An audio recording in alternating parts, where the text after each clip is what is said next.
Kami dari kelompok C subkelompok 4 kelas ST08 akan mempresentasikan tugas praktikum kami yaitu efek Tyndall. Efek Tyndall merupakan penghamburan cahaya oleh partikel koloid. Koloid merupakan suatu bentuk campuran fase peralihan antara homogen menjadi heterogen. Campuran tersebut merupakan keadaan antara larutan dan suspensi.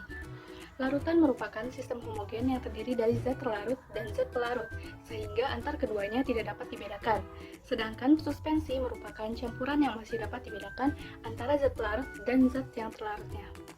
Secara makroskopis, koloid tampak homogen, akan tetapi sebenarnya koloid ini tergolong campuran heterogen karena memiliki perbedaan pada partikel di kedua fasenya yang masih dapat diamati dan dibedakan secara makroskopis. Tujuan dari praktikum ini adalah mengetahui jenis-jenis campuran, menganalisis perbedaan sifat campuran, serta mengetahui efek Tyndall pada sifat koloid.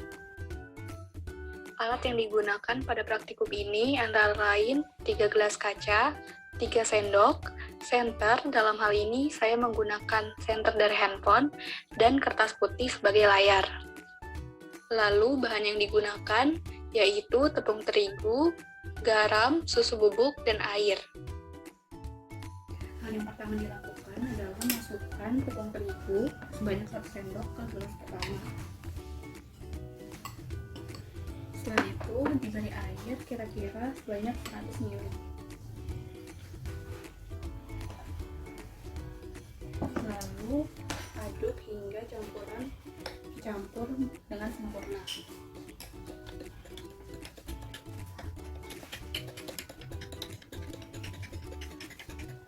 Setelah itu lakukan hal yang sama pada gelas kedua dan gelas ketiga.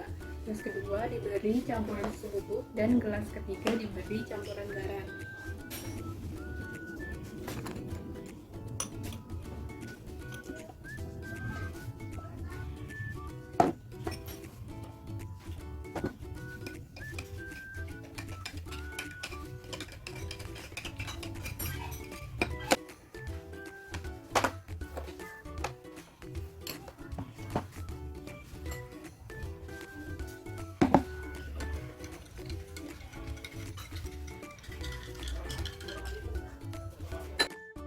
Masing-masing campuran kemudian disinari oleh cahaya.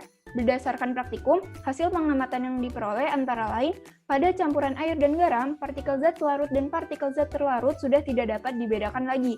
Tandanya, campuran tersebut terlarut sempurna sehingga cahayanya dapat ditembuskan. Pada campuran air dan susu, cahaya tidak ditembuskan secara sempurna, namun dihamburkan. Hal ini terjadi karena partikel terlarut tersebar merata pada partikel pelarut sehingga menghalangi cahaya. Pada campuran air dan terigu, partikel terlarut yang berupa tepung terigu memiliki ukuran besar dan lebih besar daripada air, sehingga berkas cahaya tidak dapat diteruskan. Kemudian, kesimpulan dari praktikum ini adalah campuran air dan garam termasuk ke dalam larutan. Adapun ciri-ciri dari larutan antara lain bersifat homogen, semua partikel berdimensi kurang dari 1 nanometer, hanya terdiri atas satu fase, bersifat stabil, dan tidak dapat disaring. Contoh lain dari larutan adalah larutan gula dan sirup. Kemudian, campuran air dan susu termasuk ke dalam koloid. Adapun ciri-ciri koloid antara lain secara makroskopis bersifat homogen, partikel berdimensi 1 nanometer hingga 100 nanometer, terdiri dari 2 fase, pada umumnya stabil, tidak dapat disaring kecuali dengan penyaringan ultra. Contoh lain dari koloid adalah sabun dan santan.